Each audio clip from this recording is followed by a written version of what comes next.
back to another episode of the Catholic Buzz podcast. Thank you for joining us on our second episode of our series on sex. My name is Father Daniele, and I'm joined by, watch this, the sexperts. Oh, Josh Sullivan over here and Matt Van Milligan over here. I'm sorry I called you a sexpert. I just realized okay. I like you're it. not. Ouch. I have 4 kids that would say, well, not my kids, but that would prove. That would prove it. I have proof, Josh is saying. Okay, so we got off to a start last week. We were talking about the beauty of sex. We were talking about God's will for the world and how he shares creation with husbands and wives, right? Yeah. So if people, missed that episode, because we were saying, everyone sees the Catholic Church as sort of prudish on sex. So we were talking about the beauty of it. And we were talking about theology of the body from John Paul II, Humanae Vitae, 1968 from Pope Paul VI. So that's in the first episode on the series of sex. Yeah, on the series of sex. And so today we're talking about those things that, maybe people are more interested in, I would think. So we're going to talk about what the church says against what violates the beauty. I think this is where people would say that the church is prudish, but it's not in a way that you would think, because there's a very clear defined rules and lines. The problem is that a lot of people don't know them, and so because of that, no one wants to talk about them, and then not talking about them means that we don't know where those lines are. That's right. And so our imagination goes places where the church hates sex altogether because we just don't know. Yeah, and the entry point for this discussion is a lot of times presented as a list of like, you can't do this, you can't do that, you can't do this, but without kind of laying the ground, or like that's not the beginning of the discussion, right? So last week we kind of laid the groundwork that these, prohibitions, or these, this is what you shouldn't do, or this is what you can't do, follow from, that positive definition of what, sexuality is and what it's for. Yeah. So I'm going to throw out a whole bunch of topics at you guys, and you just comment on them, because these are the things that people struggle with in the life, in their life. So these, we would say, violate the goodness or the higher good of sex, right? Mm-hmm. So let's go with the most obvious, I guess, would be adultery. Let's say adultery. That covers a lot of different areas, right? So let's start there. Okay, yeah. So adultery. So adultery would be, it's against the commandment, right? Yeah. So adultery would be to lust after or have sexual relations with someone outside of the confines of marriage. That's right. I think that would be the definition probably in total, right? Yeah. And so that could kind of cover premarital sex. That would cover cheating. That would cover having sex with a prostitute. That would cover having sex after with somebody you're not married to. It would even, I was going to say... So let's start with the most obvious, infidelity, in adultery, right? Yeah. So you're in a committed relationship. You've promised them that you're going to be with them for the rest of their life. That's what the church says in this committed relationship, that you're free to engage in the sex act, right? For the procreative act. Yeah, I think infidelity is a good starting point for our discussion about that, because that's something that kind of the secular view of marriage still kind of sees as wrong. Or still, it's a good starting point that like this is a violation of, what marriage is or what marriage should be. Mm-hmm. And you would say that like you can distinguish between the secular and, religious view of marriage as, the difference between a contract and a covenant, that there's like a real sacramental reality that underlies, a Catholic marriage. But even in a secular marriage, like majority of people would still say, it's wrong to be unfaithful to somebody you've, promised your life to. Mm-hmm. That it's like, even if it's at the level of being wrong as just a violation of a promise, like you didn't keep your word. Mm-hmm. But a lot of the things that we're going to talk about today, like as soon as you kind of move away from, marriage being an actual thing, something that you're actually accountable to, or that like actually, like we'd say, representing an ontological reality, that, like when you're married, you're changed, you're not your own. You belong in a true sense to this other person, right. That, most people wouldn't say that like, okay, I have a good marriage because I'm not unfaithful. To my wife. It's like, no, you like, being unfaithful is probably a byproduct of, a lot of other problems in a relationship, or like just a lack of that, deep foundational understanding of what marriage is, that, we can say that if marriage is built on like an actual intimacy, an actual like commitment to fidelity to the other, that a violation of that in any way is, is the antithesis of marriage, or is Right. Yeah. So giving yourself, like we talked about it last episode in the series, where talking about how awesome sex is because you are fully giving each other to each other. Like I'm fully giving myself to my wife, and she's giving her full self to me. The problem when it comes to that, if we take that sexual act outside of marriage, and let's say that I am seeing another woman, then that right there, I'm not giving my full self to my wife because I'm splitting it somehow. You know what I mean? And so right there, it's just kind of it can't happen that way, because we talked about that the awesomeness of sex and the awesomeness of marriage, and as you're saying in the covenant, is giving that full self. And so you're breaking that part off. You're not doing that part. Yeah, and if there's someone listening or watching, that's in a situation of infidelity, like maybe they're wrapped up in another relationship or something like that, I think maybe now is a wake-up call to really reflect on what you're doing and to be able to seek reconciliation with your spouse, and maybe to seek some advice or some counsel from someone in the church or a counselor. Yeah, Okay. On the topic of infidelity, I want to mention popular things that are happening today in today's culture. Yeah. Swingers. I guess swingers have always been around. You can share. You hear partners from like Roman times and stuff like that. Yeah. Okay. But and then today there's what they call thruples. Have you heard this? No, I haven't actually. Okay. Instead of a couple, it's a thruple. So there's 3 people actually in a relationship. In a relationship? Yeah. Oh, You can see this on TV. And then, of course, maybe it's been around for a while, but relationships that are polygamous. Polygamous. Polygamy. Polygamy. Yeah. Yeah. So those are things that are still abound today. Yeah. All do not fit the criteria of a marriage relationship where the sexual act is concerned. And actually, the Catechism actually talks about it in talking about how it's between a man and a woman, but specifically, I think it mentions talking about the was it 2376? Basically techniques that entail the dissociation of husband and wife by the intrusion of another person other than the couple are gravely immoral. And so it just kind of like just hits like, so it's between a man and a woman, husband and wife, and like adding anybody extra in there doesn't matter. It is not, again, because it's a full giving over you. It's not okay, give you half and I give you half. It's that doesn't work, and it doesn't work. Yeah, and it's a violation of the sacrament itself at a deep level, but for the reasons we said kind of last week, it's also probably a bad idea on kind of a practical or pragmatic level, like that, if you we talked about the release of oxytocin as kind of the like primary element of intimacy, or like the kind of biological component of intimacy. Like the more widely distributed that is, the less bonding it is. That it's like the more people you have this, it's like duct tape. You rip it off and you put it on, rip it off, put it on, rip it off. Eventually duct tape doesn't stick anymore. Okay, we're going to move on from adultery and infidelity because we have so much to talk about today. And but the next topic I think you've mentioned it, Josh, in adultery, but we're going to loop back to it, is sex outside of marriage, as in like fornication or premarital sex or something. So I'm specifically thinking about, maybe young people who are having sex at an early age, or young adults, even older people who maybe their spouses both died, exactly, and they haven't committed to each other. Right. So and today that is sort of the thinking, right? I'm free to do whatever I want. So people start dating, right? And I think some of the studies show that even though sexual activity might be down currently among teenagers, at least. Yeah. That people who are dating are most likely to be engaging in sexual activity, right? So where obviously we know that that's outside of the marriage bond, right?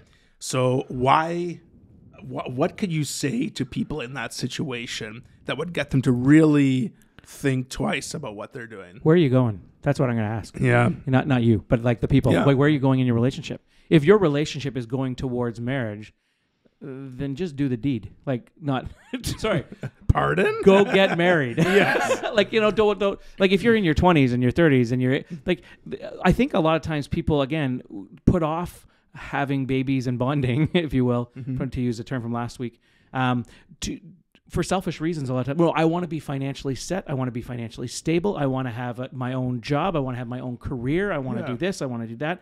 So if that, and you're welcome to do all of that, but you can't have your cake and eat it too. You can't have all of that and be having sex and dating and all that kind of stuff for all the reasons we kind of mentioned before.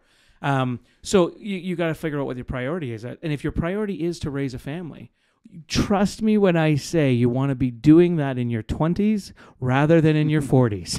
Okay? Right. You don't want to be chasing the babies. I mean, if God grants it to you in your 40s, that's awesome. It's a gift, and he knew that, and you get to suffer the the fun of getting up in the middle of the night in your 40s. But you're able to do that in your 20s and your 30s a lot easier, and there's a good reason for it. Like, I don't think I slept from age of 23, I think I had my first, 23, till the age of about 31. I don't think I slept a night without waking up at least once, right?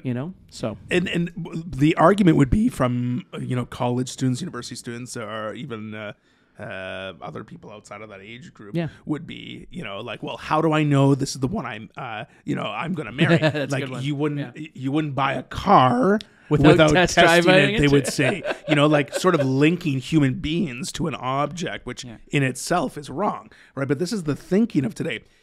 Now, remember, our hearts and our minds in today's culture are formed very much by the sexual society that we live in. Yeah. Right. Yeah. So that we talked last week about Humanae Vitae and the inextricable link between the unitive and procreative aspects of sexuality. That's right. That a lot of these kinds of arguments are the fallout from trying to separate those things out. Yeah. That you have kind of the commodification of sex.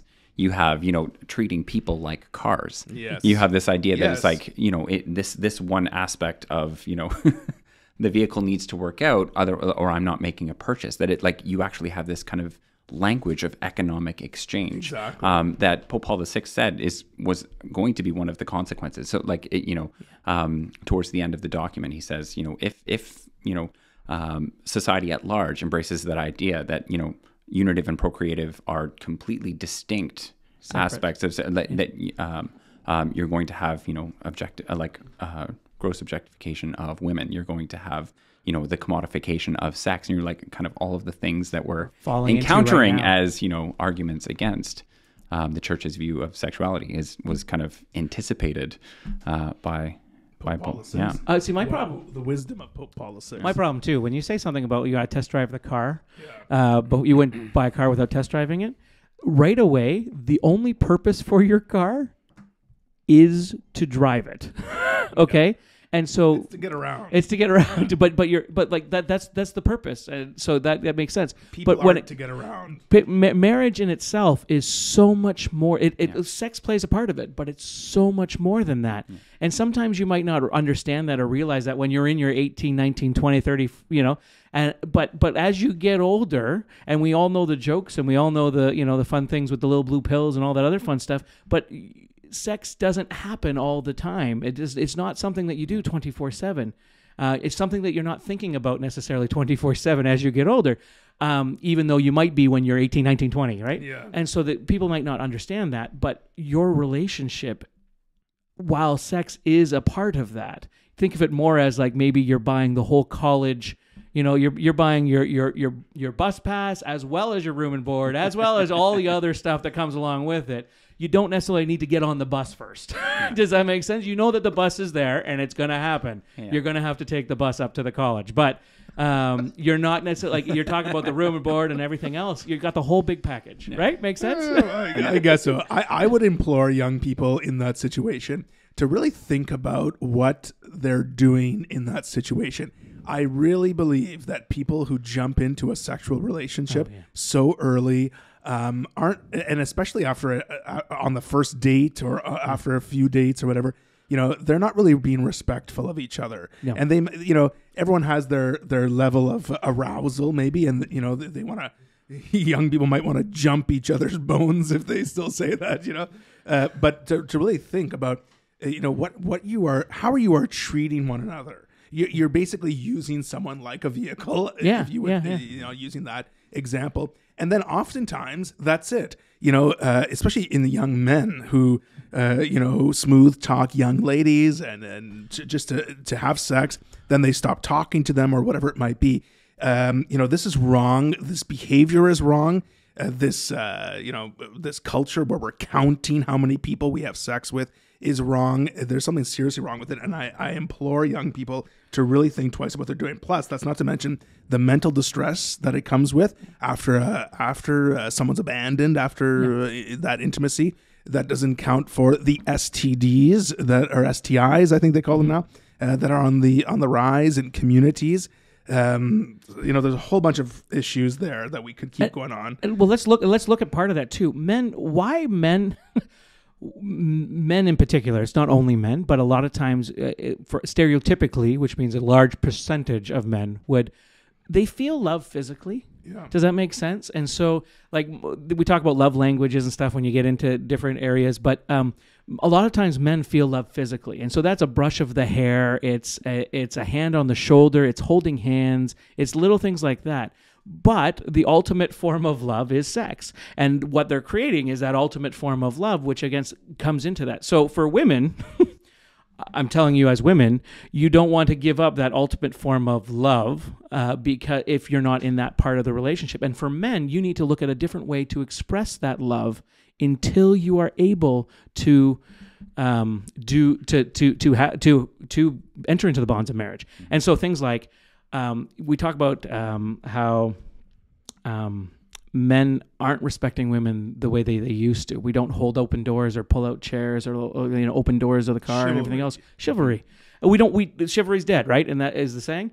But we don't show that so much anymore. But for guys, you have to realize as men, we have to turn our love again into that physical act that doesn't involve sex. And so that means you're going ahead, you're thinking about the woman that you love, and so you're showing those acts of love through a physical means that isn't sexual. You're holding open a door. Maybe as gentlemen, one of the things, if you are married, one of those physical acts of love are actually doing chores around the house, doing things that your wife doesn't want to do. And so you're taking that extra step to do a physical act of love that doesn't involve sex. And one of the great things, and we're going to talk about in a little while, another episode, is NFP. But there's a time in NFP that the Catholic Church says is okay. That you don't have sex. And one of the great parts about that, and even we'll talk about it at that time, but is you abstain from sex for a very specific time so that you can't get pregnant at that time. And you have to find different ways of expressing that love. Yeah. And so as for gentlemen, and I'm not going to speak on the women's behalf, a lot of times women are more emotional, so sitting down and chatting and all that kind of stuff is really important to them. So guys, knowing that you sit down and having that conversation is really important a lot of times to the women.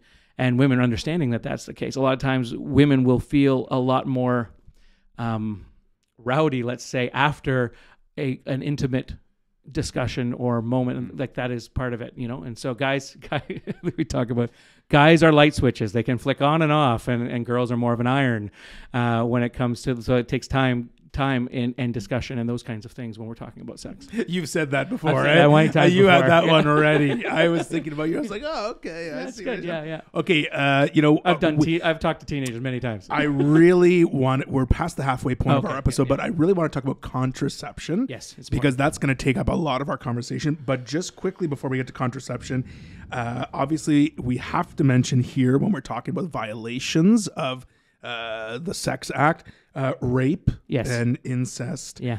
Those are clearly evil. Those are clearly wrong.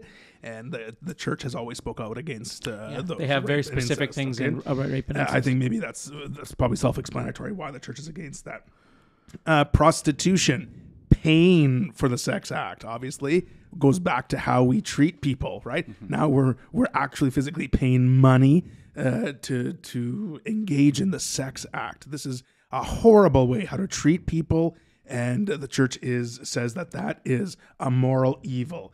And you're taking the bonding and the babies out of both. You're just getting the pleasure out of it. Sure, and you're taking advantage of someone's purity, someone's goodness, someone's sacredness, right? Yeah.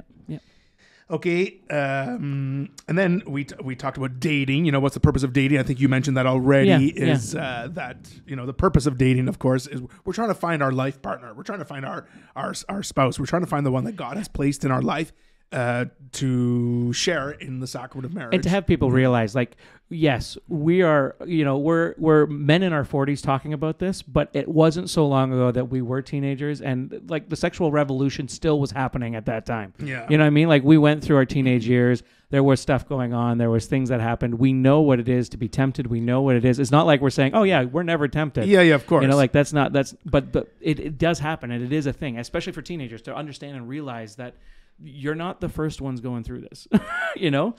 Yeah, and I think everyone has to really reconsider the goal, the end goal of their dating. Yeah, right? For sure. Like sometimes people are dating. I know students in high school are dating because they can't be alone. They just need to be with someone. Yeah. And they move from partner to partner, and they or they only latch on to one partner.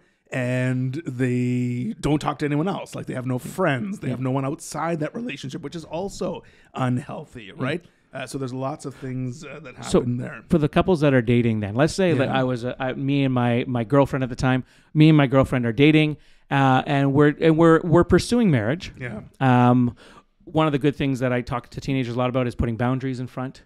But where should those boundaries be? I mean, am I allowed? Because I've talked to other couples. Yeah. So for me and my wife had boundaries that were very specific. But I had talked to other couples, and some other couples were, let's say, a lot more liberal with their boundaries, right. and some were a lot more prudish with their boundaries. Not in a bad way, but so like I know of a couple that didn't kiss before they got married. Yeah. I know other couples that did everything except for a very specific act of sex. Right. You know what I mean? And so where are the boundaries? Where does the Catholic Church say? Because it's a, I don't want to say it's a gray zone, because I don't think it's a gray area, No. but it's an area that, yeah. Yeah. So the question, the popular question is, how far is too far? Yeah. Right. Yeah. And that's a really good question. So the best way I can explain it in the short amount of time that we have is that there's a difference between intimacy and arousal, right? Gotcha. And so it's okay to be intimate with your boyfriend, with your girlfriend, to do, like you were saying, looking for other ways. Expressing love. Remember, Holding we're trying hands. to gauge here. Is this, we're trying to look for a future life partner. So we're trying to gauge that. And we do that through little actions of intimacy and sharing those things with each other. When it gets to the point of arousal, when kissing, people can share a simple kiss with one another and everything's fine. It's an expression of intimacy. Start getting aroused. When it starts to be like a long, deep, Make-out session. session. Yeah. There you go. Where it starts to be provocative in the sense that it's provoking arousal. Then that's too far in the sense, same with any other. Like, some couples can sit on the couch and cuddle and watch a movie. Right, where that's really tempting to other couples, right? Yeah. So I think you have to have that conversation with each other. It's a personal thing that place the boundaries where they are. And I remember, we're to avoid the near occasion of sin. Yes. We're also, if we're looking for a life partner, we don't want to cross their boundary. We want to be respectful of them as well. If you love them, right? You're not going to want to hurt them. You don't want to diminish them. You don't want to take advantage of their comfort zone, right? I also implore parents, godparents and grandparents, if you have young teenagers or young, because parents now just let their teenagers do whatever, like hang out in the basement alone at 1 a.m. or at midnight, or share rooms on trips and all this stuff. Like, stop doing that, because stop opening up the near occasion of sin. Exactly.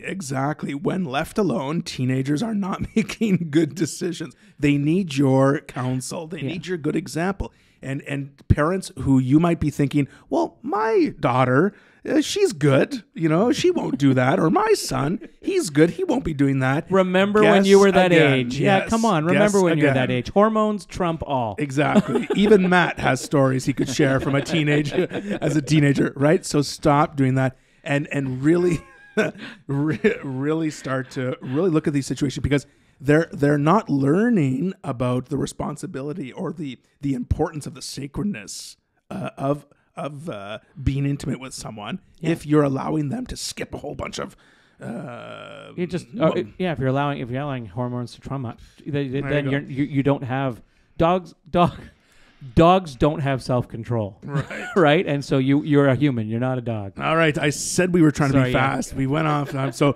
contraception. Here, let's go, because most people want to know, like, so any form of contraception is not acceptable. Is that right, Matt? Yeah, that's true. Because of the reasons stated in Humana Vitae, because Humana Vitae was largely published in response to the sexual revolution that, was pushing for, kind of wide acceptance of, this is fine.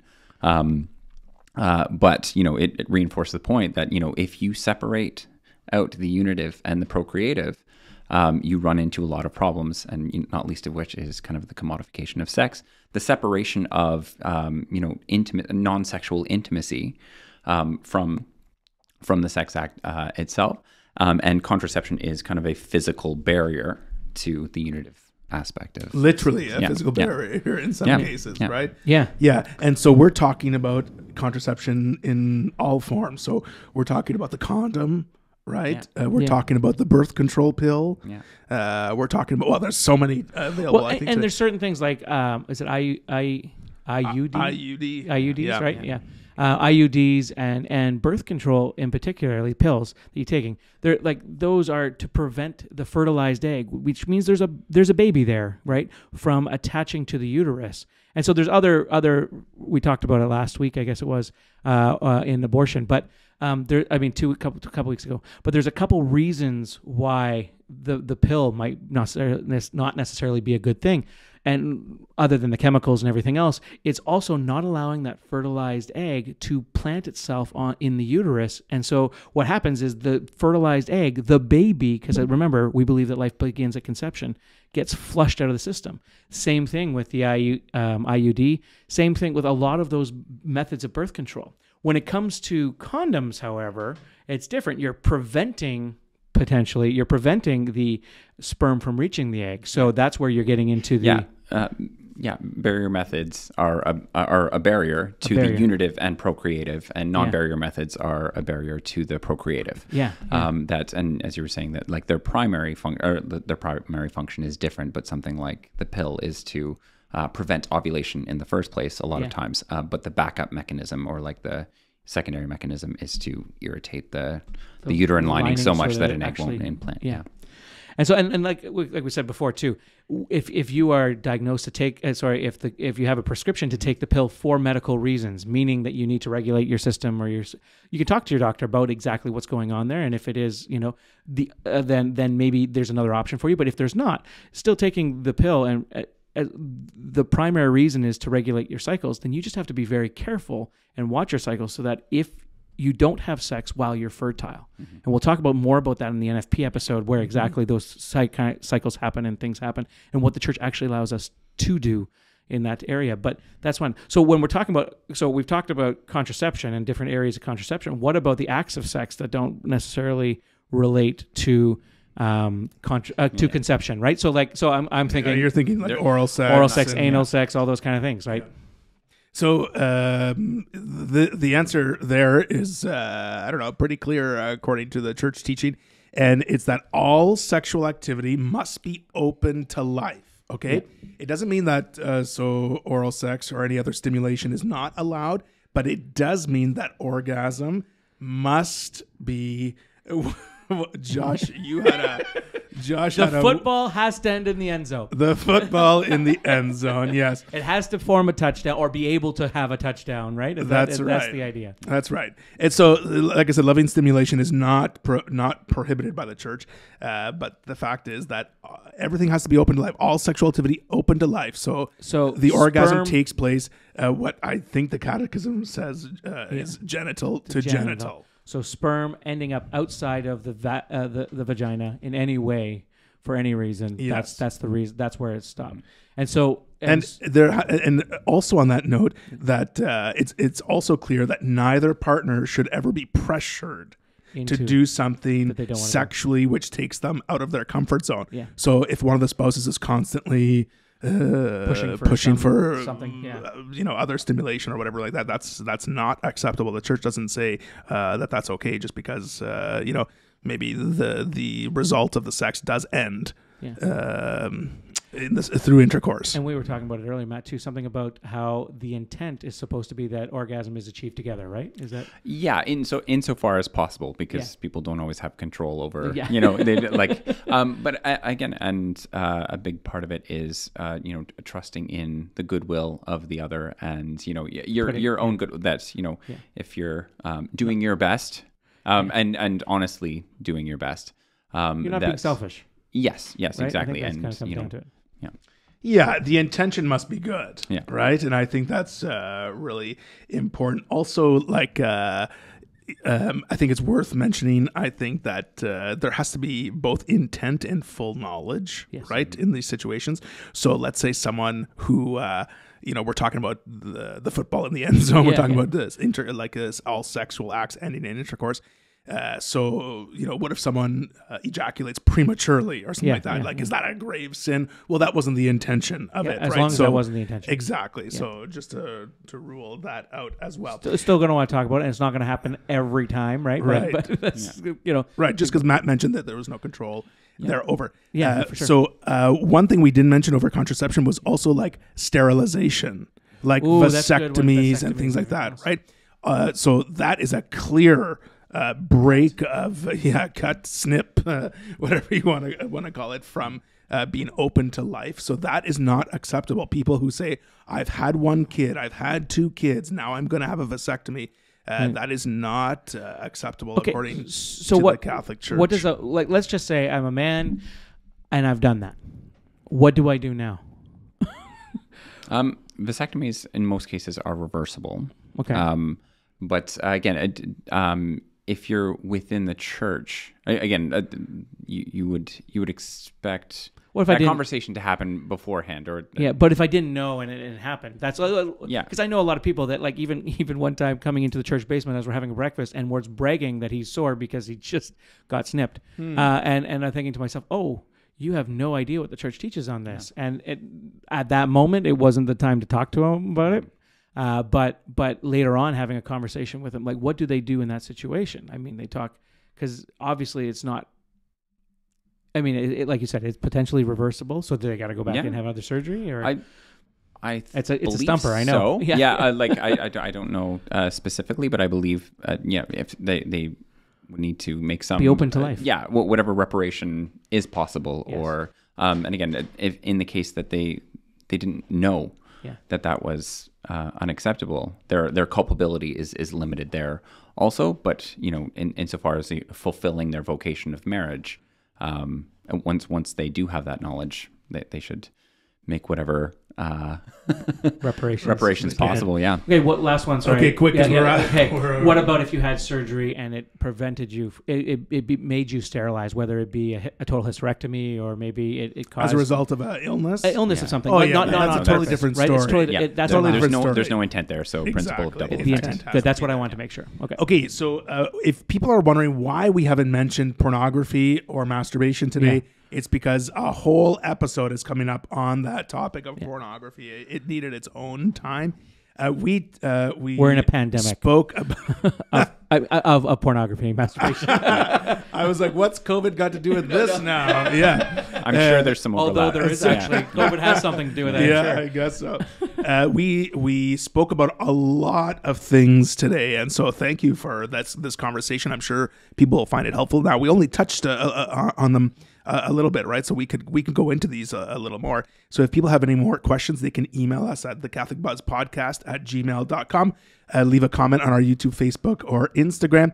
And we're going to recommend 2 books to people, okay? Yes. The book is called Holy Sex. It's a Catholic guide to toe-curling, mind-blowing, infallible loving. And that's available on Amazon, okay? It's called Holy Sex. And the other book we're going to recommend is Good News About Sex and Marriage, okay? And that is Christopher West, I believe. Christopher West, Jason Everett, all good. They talk about the theology of the body. They break it down into different... Jason Everett's like a teenager, more easier to understand something. Yeah. Christopher West kind of gets deep into the theology of the body stuff. That's right. Great talk series if you can get to listen to them on the radio or on podcast or whatever. So that's Good News About Sex and Marriage, Christopher West. And then there is Holy Sex. That's another book that you can get. That's Gregory Holy Popcack. Okay, so that's available on Amazon. That's all the time. We're probably a little over time. That's all the time we have today. For Josh Sullivan and Matt Van Milligan, my name is Father Daniele. We'll see you next time on The Catholic Buzz.